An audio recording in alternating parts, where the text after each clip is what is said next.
할렐루야. 2월 셋째 주 우리가 주일 예배로 모였습니다. 오늘 2월 셋째 주로 모인 우리들이 오늘 이 시간 하나님 앞에 감사함으로 기쁨으로 예배 자리로 나왔습니다.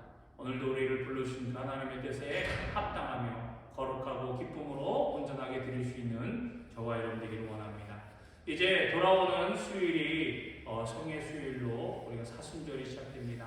사순절은 우리가 너무나도 잘 알죠. 예수님께서 이 땅에 오셔서 우리와 함께 하시고 우리에게 하나님의 말씀, 천국 복음을 이제 들려주시고 우리로 하여금 이제 하나님의 뜻대로 살아가도록 말씀해 주시고 가르쳐 주셨던 그 의미를 우리가 기억하면서 또 예수님께서 이 땅에 오신 진정한 목적인 우리를 죄에서 구원하시기 위하여 이제 오신, 그리고 십자가에 달려 자기의 생명을 내어주시고 약속하신 말씀대로 그 죽음에서 3일 만에 부활하셔서 하나님의 영광을 드러내게 하시고 우리에게 산소망을 허락하신 그 약속을 이루시기 위하여 그 모든 것들을 행하셨던 그것을 기념하는, 또 우리가 기억하는 이제 절기로 사순절을 보내게 됩니다.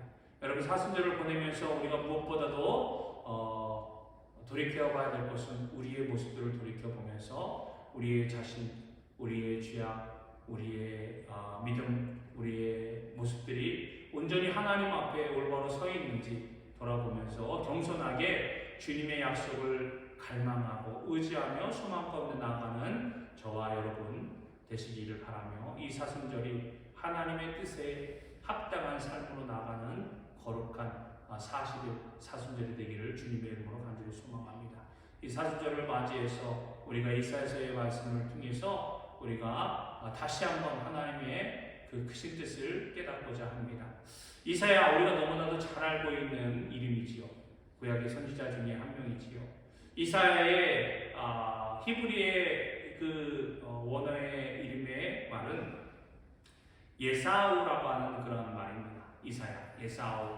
그런데 이 이름의 뜻이 있어요. 이사야의 이름의 뜻은 무엇이냐 하면 바로 여호와는 구원이시다. 즉 하나님이 구원이 되시다라고 하는 그 이름의 뜻이 있다라고 하는 겁니다. 즉 이사야 선지자를 세우셔서 하나님께서 약속하신 말씀을 우리에게 들려주시고 하나님께서 이미 이사야를 통해서 계시를 보여주신 그 계시를 통해서 하나님이 우리를 어떻게 하실 것이다. 그 궁극적인 목적은 무엇이다? 바로 이사야의 이름의 뜻에 담고 있는 하나님께서 우리를 구원해 주시겠다라고 하는 약속을 우리에게 허락해 주신다고 하는 것입니다. 이사야는요, 우시야 왕이 죽던 해인 주전, 주님 오시기 전에 740년 전에 이제 선지자로서 소명을 받아서 우시야 왕이 죽던 해에 하나님의 예언의 말씀을 듣고 그 말씀을 선포하며 이스라엘 백성들에게 하나님의 구원의 메시지를 선포했던 그러한 선지자였습니다. 이사야는요, 약 50년간 예루살렘에서 사역을 했습니다.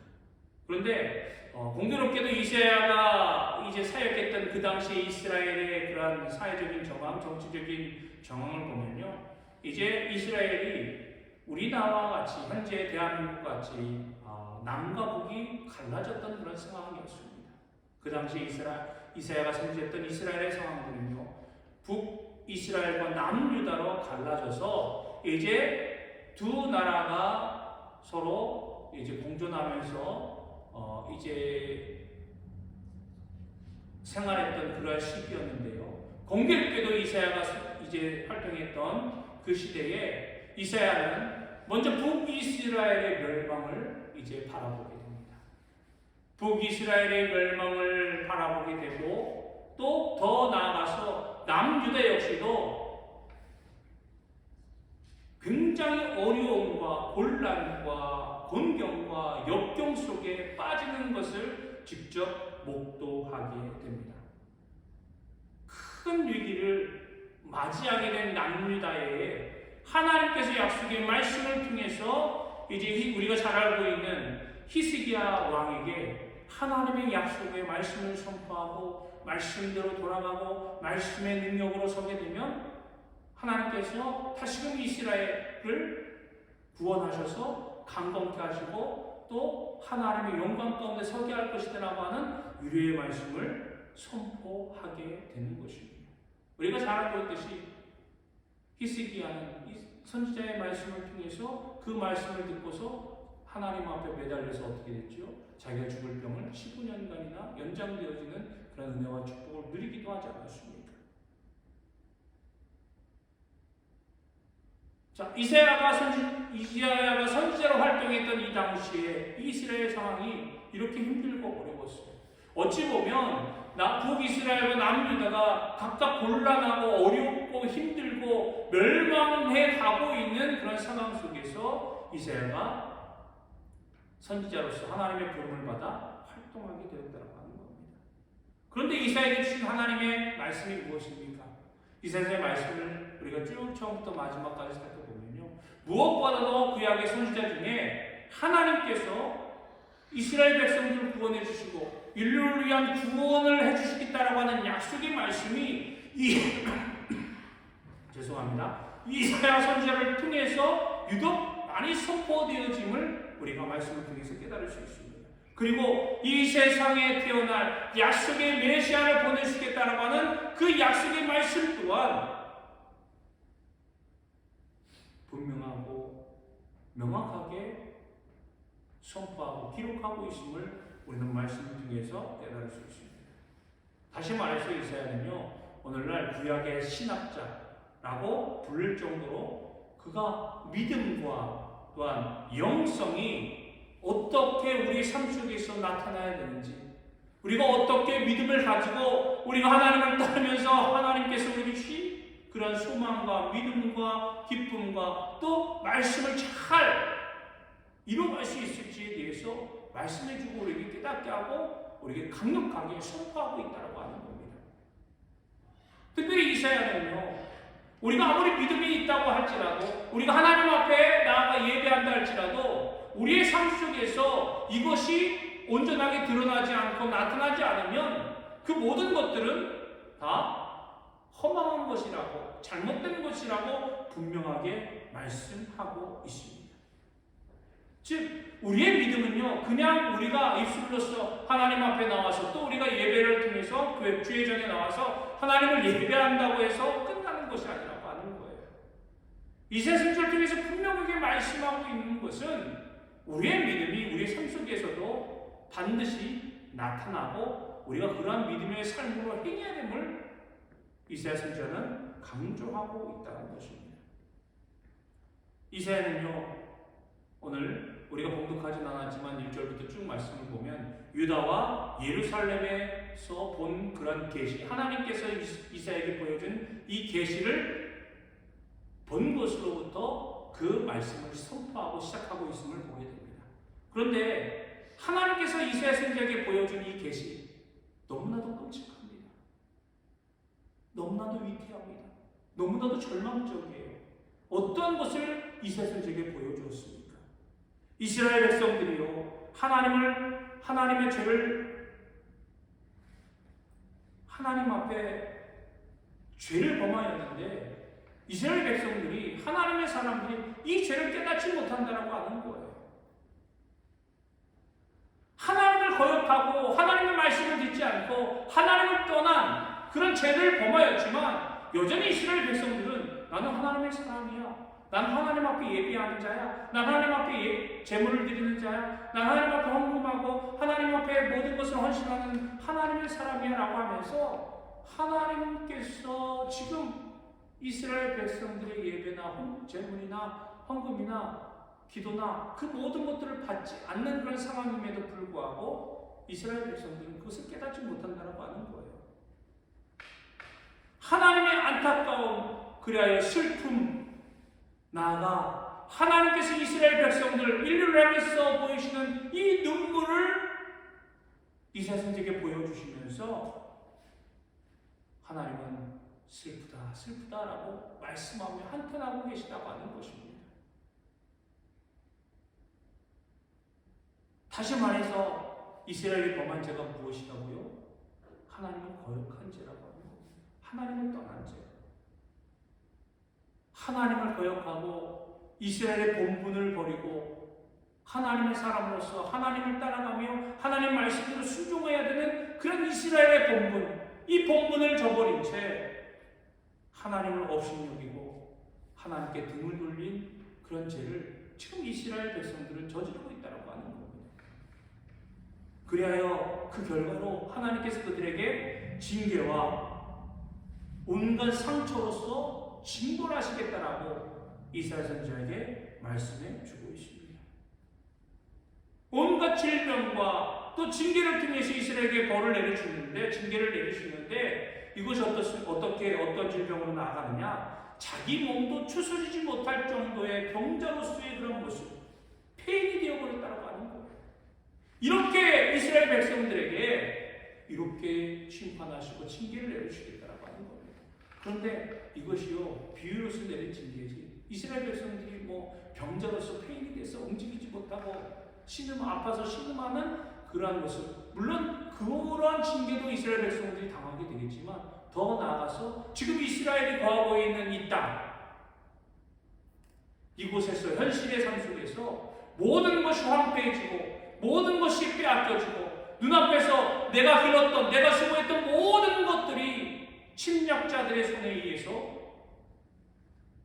빼앗겨버리는, 그러는데도 그거에 대해서 대항하지도 못하고 아무것도 할 수 없는, 그저 바라만 보아야 되고 그저 눈물만 흘려야 되고 그저 아파야 하고 그저 염려해야 되고 그저 걱정만 해야 되는 그러한 심각한 수준의 멸망의 단계까지 처하게 됨을 말씀해 주고 있다는 겁니다. 그러면서도 이스라엘 백성들이 제가 뭐라고요? 하나님 앞에 죄를 범하여서도 가장 큰 것은 죄를 죄를 인정하지 못한다고, 인식하지 못한다고 하는 거예요. 오히려 그들은 하나님 앞에 더 열심히 제사한다고 하고 더 열심히 제물을 드린다고 하고 더 열심히 기도한다고 하지만 그 모든 것들이 이미 하나님께서 기뻐하지 않는 그저 종교적인 형식, 그냥 시간을 드리고 그저 예물을 드려야 되니까 예물을 드리고 그저 기도해야 되니까 기도하는 그런 모습으로만 전락해버렸다고 하는 겁니다. 종교적인 의식만을 남발하고 있었던 이스라엘 백성들의 문제를 하나님은 지금 애통해하고 또 슬퍼하고 계시다고 하는 겁니다. 왜 그렇습니까? 이스라엘 백성들이 아무리 하나님을 찾고 하나님 앞에 예배한다고 할지라도 아무리 자기의 마음 있는 모든 것을 들여서 하나님 앞에 헌금을 드리고 예물을 드리고 소리 높여서 하나님을 찾고 기도한다 할지라도 하나님께서 그것을 기뻐하지 않는다고 하는 거예요. 그 이유는 바로 그들의 삶 속에서 하나님의 말씀을 찾아볼 수 없기 때문이에요. 도덕적으로 그들이 너무 병들어져 있고 하나님의 선을 행하는 그런 모습이 아니라 하나님의 선으로부터 떠나고 악을 행하는 그런 모습이 없기 때문이라고 이사야 선지자는 우리에게 말씀해 주고 있습니다. 즉, 삶 속에서 우리가 하나님의 사람으로서 하나님께서 기뻐하시는 선을 행하라고 우리에게 말씀해 주고 계시지만 이스라엘 백성들의 삶 속에서는 여전히 선의 모습, 하나님이 기뻐하시는 그런 모습, 믿음의 행위들이 나타나지 않는다라고 이사야 선지자는 우리에게 말씀해 주고 있습니다. 그러면 하나님이 기뻐하시는 것이 무엇인가요?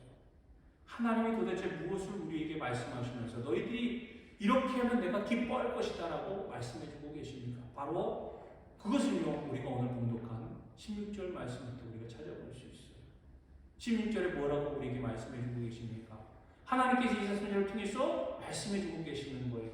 11절 뭐라고 기록되어 있지요? 너희는 스스로 씻으며 스스로 깨끗하게 하여 내 목전에서 너희 악한 행실을 버리며 행악을 그치라 라고 말하고 있습니다.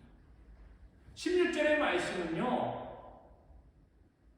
너희의 모든 것들, 즉 스스로 씻으라, 정결을 하게 되라고 말씀하고 있는 거예요. 그리고 손을 스스로 깨끗하게 하라고 하는 것입니다. 그리고 목전에서 악을 해버리고 행악을 그치라, 이 모든 것은 어떤 의미가 담겨져 있냐? 과거의 모든 죄악들, 지금까지 너희들이 해왔던 모든 것들 이제는 완전히 끊어버리라고 하는 거예요. 그전에 너희들이 가졌던 그런 죄의 모습들이 있다면 스스로 씻어버리고 정결케 하여서 악전에 내 앞에서 악을 떠나버리고 행악을 그치라. 지금까지 너희들의 모습과는 다른 새로운 삶을 살아가라고 말하고 있는 겁니다. 과거의 모습 반성하고 이제는 정리하여서 새롭게 되라고 말씀하고 있는 거예요. 그리고 17절에는 뭐라고 말씀하고 계십니까? 선행을 배우며 정의를 구하며 학대받는 자를 도와주며 부활을 위하여 신원하며 과거를 위하여 변호하라라고 하나님께서 직접 말씀하고 계시는 거예요. 즉 선행을 배우고 하나님께서 좋아하시는 것이 무엇인지, 어떤 행위가 하나님을 기쁘시게 하고 하나님의 선을 나타내는 행위인지를 우리에게 배우라고 말씀하고 있습니다. 그리고 정의를 구하고 학대받는 자를 도와주고 고아를 위해서 신원, 고아를 위해서 모든 어려움이 있다면 그 송사를 변호해주고 과부를 위해서도 나서서 너희들이 그 과부를 변론해서 과부의 어려움을, 억울함을 해결해주라고 도와주라고 이야기하고 있는 겁니다. 즉 앞으로의 너희들의 삶이 이런 삶으로 변해야 된다고 하는 거예요. 16절은 과거에 먼저 우리가 하나님 앞에 죄악을 범했던 그 모든 것들을 이제 회개하고 17절의 말씀을 통해서 앞으로의 너희들의 삶의 모습이 이런 모습으로 변화가 되어라. 앞으로 너희들은 이런 삶을 살아라. 이렇게 살아가면 하나님께서 기뻐하신다라고 우리에게 분명히 말씀해 주고 있는 것입니다. 쉽게 말해서요, 우리가 회개라는 말을 많이 하잖아요. 그런데 여기 오늘 말씀을 통해서 우리가 진정한 회개가 무엇인지를 잠시만 우리가 깨달을 수 있게 되는 것입니다. 진정한 회개는 무엇입니까? 과거의 나의 모든 잘못들, 하나님 앞에 범했던 모든 것들을 하나님 앞에, 주님, 제가 이러한 잘못을 범했습니다. 스스로 내가 씻습니다. 내가 스스로 하나님 앞에 정결케 하기를 원합니다. 내 죄악을 용서하여 주옵소서. 내가 스스로 내 죄를 인정하고 하나님 앞에 용서를 구한 후에 이제 주님, 내가 이전의 모습과는 다른 삶으로 살겠습니다. 선을 행하고 정의를 구하고 또 학대받은 자를 도와주고 고아를 위해서 그리고 과부를 위해서 내가 저들을 아낌없이 변화하고 변론하고 돕고 하나님의 뜻을 나타내겠습니다라고 완전히 돌이키는 삶을 살아가라고 말씀하고 계시는 거예요. 이것이 바로 진정한 회개의 모습임을 우리에게 하나님은 말씀해 주고 있습니다. 여러분, 왜 그렇습니까? 하나님께서 그것을 기뻐하시기 때문에, 하나님께서 기뻐하시는 삶이 바로 이거라고 하는 거예요. 지금 이스라엘 백성들에게 지금 가장 필요한 것은 하나님이 기뻐하는 삶으로 돌이켜야 되는 것입니다. 그렇게 될 때 하나님께서 어떤 축복을 주시느냐? 하나님은 그냥 너희들에게 이렇게 해라, 하기만 해라 라고 하는 것으로 끝나는 것이 아니라 너희들이 그렇게만 한다면 내가 앞으로 너희들을 이렇게 해주겠다라고 약속해 주고 계십니다. 어떻게 약속해 주십니까? 18절 말씀해 보니까 여호와께서 말씀하시되 오라, 우리가 서로 변론하자. 우리가 서로 함께 말해보자. 함께 우리가 이것을 우리가 구하고 이것을 이루기 위해서 함께 우리가 해보자. 그렇게 되면 우리의 죄가 주홍 같을지라도 눈구같이 될 것이며 진홍같이 붉을지라도 양털같이 희게 되리라. 먼저 하나님 앞에 우리가 죄를 범했잖아요. 죄를 범한 것을 하나님 앞에 작업하고 죄를 용서함을 구했잖아요. 그러면 하나님께서 그것을 용서해 주셔야 되잖아요. 죄를 구한다고 용서를 빈다고 해서 끝나는 것이 아니라 그 죄를 받은 그 죄의 고백을 들은 우리 하나님께서 그래, 내 죄를 내가 사하여 줄게, 내가 용서해 줄게 라고 해야 죄의 용서가 되지 않습니까? 하나님께서 그렇게 해주시겠다라고 분명히 약속해 주고 계세요. 우리가 죄를 고백하고 스스로 정결하게 되고 우리가 악을 끊어버리게 되면 우리의 이전의 죄가 아무리 씻을 수 없는 그런 참혹하고 더럽고 흉악한 죄를 할지라도 하나님께서 어떻게 해주시겠다고요? 희게 눈과 같이 양털과 같이 깨끗하게 해주실 거라고 약속하고 있는 겁니다. 즉 기억하지 않으시겠다라고 하는 거예요. 이 얼마나 놀라운 축복입니까? 돌아오기만 하고 죄를 인정하고 하나님 앞에 용서를 구하고자 한다면 하나님께서 그래, 죄를 용서해 줄게. 이제 내 죄 내가 기억하지 않을게. 그냥 하나의 흰 백지와 같이 아무것도 없는 상태로 만들어 줄게. 하나님께서 그렇게 약속해 주고 계시는 거예요. 사랑하는 성도 여러분, 우리가 사순절을 우리가 이제 맞이하게 됩니다. 우리가 먼저 하나님 앞에 나아가 해야 될 것이 무엇입니까? 하나님 앞에 우리의 죄를 자복하는 거예요. 우리의 지난 모든 것들을 돌이켜보면서 하나님, 내가 하나님 말씀대로 살지 못했습니다. 하나님의 뜻대로 내가 해내지 못했습니다. 하나님의 말씀 듣고 말씀을 대로 우리가 생각하고 행동을 해야 되는데 그러지 못하고 하나님, 내가 잘못된 길을 걸었습니다. 딴 길로 걸어갔습니다. 딴 생각을 했어요. 하나님의 뜻을 어기고 하나님을 방해하고 하나님 앞에 내가 등을 돌렸던 이스라엘과 같은 그러한 죄를 보겠습니다. 용서하여 주옵소서. 그렇게 하나님 앞에 자복하며 나아갈 때 하나님은 우리에게 깨끗하게 해주시겠다라고 약속해 주고 계십니다. 그리고 나아가 너희가 즐겨 순종하면 무엇을 순종하라고 하는 거예요? 하나님께서 앞으로 너희가 이렇게 하라고 하는 것들, 무엇을 하라고 했죠? 선행을 배우고 정의를 구하고 학대받는 자를 도와주고 고아를 변호하고 과부를 변론하고. 이 모든 것들이 무엇입니까? 하나님의 의를 나타내는 거 아닙니까? 이것을 내가 즐겁게 기쁨으로 행하게 되면 하나님께서 어떻게 주시겠다고요? 19절에 보니까 땅의 아름다운 소산을 먹을 것이요 라고 말씀하고 계십니다. 즉 가장 좋은 것으로 우리에게 먹이시겠다라고 약속하고 계세요. 여러분, 지금 이스라엘 현실의 모습이 어떻다고요? 지금 금방이라도 멸망할 것 같은, 아니 멸망하고 있는 지금 이스라엘의 모습입니다. 침략자들에 의해서 자기가 가꾸었던, 힘써서 거두었던 그 모든 것들이 한순간에 자기 눈앞에서 사라지는 것들을 그저 바라볼 수밖에 없는, 당할 수밖에 없는 그런 현실이 지금 이스라엘 백성들이에요. 어찌 보면 아무런 소망과 희망과 미래가 없는 그런 삶이었다고 하는 거예요. 그런데 하나님께서 어떻게 해주시겠다고요? 땅에 가장 좋은 것으로 먹이시겠다고 말씀하고 계시는 거예요. 가장 좋은 것으로, 다른 것이 아니라 모든 것을 허락해 주시겠다고 약속하고 계시는 거예요.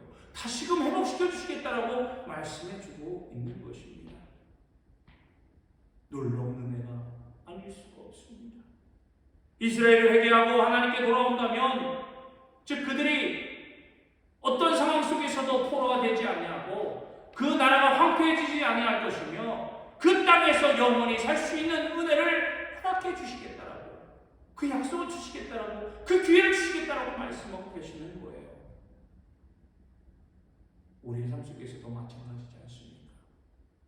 하나님의 말씀대로 행하게 되면 우리가 어떤 어려움과 현실이 있다 할지라도, 어려운 상황 속에 있다 할지라도, 절망 가운데 있다 할지라도 하나님께서 우리를 하여금 가장 좋은 것으로 회복시켜 주시고 먹게 하시고 이루게 하신다고 하는 사실, 여러분 믿으시기 바랍니다. 그런데 반대의 말씀은 어떻습니까? 반대로 또 경고하고 계십니다. 20절 말씀에 너희가 거절하여 배반하면 칼에 삼켜지리라 여호와의 입의 말씀이니라 말씀하고 계세요. 하나님께서 이렇게 말씀해 주셨고 직접적으로 우리에게 약속해 주셨는데 이 말씀은 아니야. 그래, 나는 지금 상태가 좋아. 나는 이대로 사는 게 좋아. 왜? 나는 부끄럽지도 않고, 나는 하나님이 그래도 그렇게 말씀하셔도 나와는 상관없는 일이야. 나는 지금까지도 뭐 내가 예배도 잘 드리고 뭐 기도도 잘하고 헌금도 많이 하고 많은 사람들도 도와주고 있다고 생각하고 다른 사람들이 나를 또 존경하고 있고 괜찮아, 나의 삶은 뭐 괜찮은 것 같아 라고 생각하면서 하나님의 말씀대로 돌이키지 아니하면 어떻게 될 것이라고요? 가래 삼켜질 것이다 라고 경고하고 계시다고 하는 겁니다.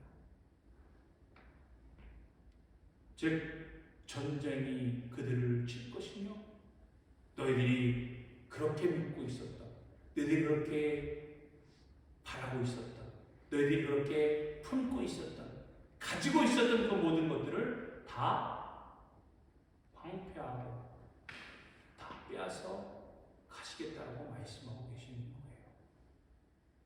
이것이 하나님께서 이스라엘 백성들에게 보여주신 이사야 선지자를 통해서 보여주신 계시였다라고 하는 거예요. 왜 이런 계시를 이사야 선지자에게 보여줬다고요?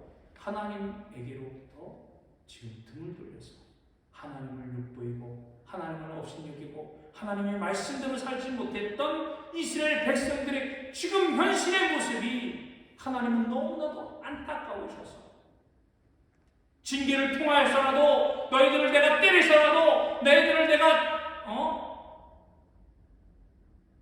질병을 통해서라도 하나님의 말씀대로 돌아오게끔 해서라도 하나님은 이와 같은 멸망의 길로 걸어가지 않도록 이사야 선지자를 통해서 말씀하고 계시다는 거예요. 사랑하는 여러분, 하나님을 떠나 죄로 인해 멀어지고 그저 우리의 행실이, 우리의 행위들이 종교적인 의식만 그리고 나의 만족만, 나의 생각만으로 가득한 우리들의 믿음의 모습이 있다면 하나님께서 친히 심판하시겠다고 하는 거예요. 심판하시고 변화시킨다라고 말씀해 주고 계시는 겁니다. 그래서 그 심판의 결과로 심판이 우리에게 다가오면 하나님은요 우리에게 어떻게 해주신다? 우리가 공독하진 않았지만 25절로부터 27절까지 말씀을 보면 쭉 기록되어져 있어요. 우리로 하여금 그렇게 우리를 더럽게 하고 하나님을 멀게 했던 우리 안에 있던 불순물들, 찌꺼기 같은 모든 것들을 내가 징계를 통해서 말끔하게 씻어주겠다고 말씀하고 있어요. 우리를 죽이거나 우리를 험한 상황 속에 황폐하게 만드시겠다라고 말씀하셨지만 그럼에도 불구하고 하나님은 그 징계를 통해서 우리를 완전히 죽이시고 멸망시키는 것이 아니라 오히려 우리 안에 너희를 하나님으로부터 멀게 했던 그 찌꺼기들을, 이 불순물들을 다 제거하게 하셔서 하나님 앞에 온전히 돌아오게끔 하시겠다라고 말씀하고 있는 겁니다. 그리고 더럽고 추악했던, 부패했던, 너희들을 그렇게 가르쳤던 많은 종교 지도자들, 말씀을 잘못된 길로 인도했던 많은 율법학자들을, 또 지도자들을 다 폐하시고 온전한 하나님의 말씀, 하나님만을 경배하고 하나님만을 예배하고 하나님을 경외하는 하나님의 사람들로 세우셔서 이스라엘 백성들이 다시금 죄의 길, 악의 길로 빠지지 않도록 하나님께서 그들을 통하여 너희들을 인도하시겠다고 말씀하고 계십니다. 사랑하는 여러분, 어찌 보면요 이 말씀은 우리에게 축복의 말씀이 아닐까 생각됩니다. 우리가 받는 징계, 우리가 받는 고통, 우리가 받는 어려움들이 얼마나 많이 있습니까? 그런데 우리가 하나님께서 우리에게 주신 그 은혜, 그 목적을 분명히 생각할 때 우리는 하나님 앞에 감사하며 그 징계를 달게 받아야 될 줄 믿습니다. 하나님의 징계는요 우리를 멸하시기 위한 징계가 아니라 우리를 온전히 더욱더 하나님의 말씀 가운데 서게 하도록 하시는 하나님의 징계임을 여러분 기억하시길 바랍니다. 우리가 잘 알고 있는 말씀 있지 않습니까? 야고보 사도가 우리에게 말씀해 주신 말씀, 야고보서 1장 2절의 말씀에 보니까 뭐라고 말씀하고 계세요? 내 형제들아, 너희가 여러 시험을 당하거든 온전히 기쁘게 여기라 라고 말씀하고 있어요. 만약 시험이 나에게 오면 하나님 나를 온전한 하나님의 사람으로 만들어주시기에 이 시험을 주시려는구나 라고 우리가 기쁨으로 그 징계를 받아내야 된다고 하는 겁니다. 그래서 계속해서 야고보 사도는요 12절 말씀에 그 시험이 올 때 기쁨으로 여겨서 이 시험을 참는 자는요 복이 있나니 이는 시련을 견뎌낸 자가 주께서 자기를 사랑하는 자들에게 약속하신 생명의 멸류관을 얻게 하시기 때문이다 라고 말씀하고 계시기 때문이에요. 사랑하는 성도 여러분, 우리가 이 사순절을 맞이하면서 우리가 먼저 무엇을 해야 된다고요? 하나님 앞에 우리의 죄를 자복하고 하나님의 말씀대로 살 것을 다시금 결단하며 이제 하나님 내 이전의 잘못들, 과거의 모든 잘못들 다 하나님 앞에 용서를 구하고 주님 앞에 자복합니다. 그리고 이제 내가 하나님의 선을 배우고 하나님의 정의를 구하고 악한 자를 학대받는 자를 도와주고 고아를 위해서 신원하고 과부들을 변론하면서 이제 하나님의 뜻대로 하나님의 정의를 나타내겠습니다. 의를 실현하겠습니다. 우리가 그런 믿음의 고백으로 하나님 앞에 나갈 때 하나님 우리를 통해서 놀라운 일들 가장 좋은 것으로 우리의 죄를 사해 주실 뿐만이 아니라 우리를 하여금 가장 좋은 것으로 먹고 마시고 우리를 하여금 평통케 하시겠다라고 약속해 주고 계십니다.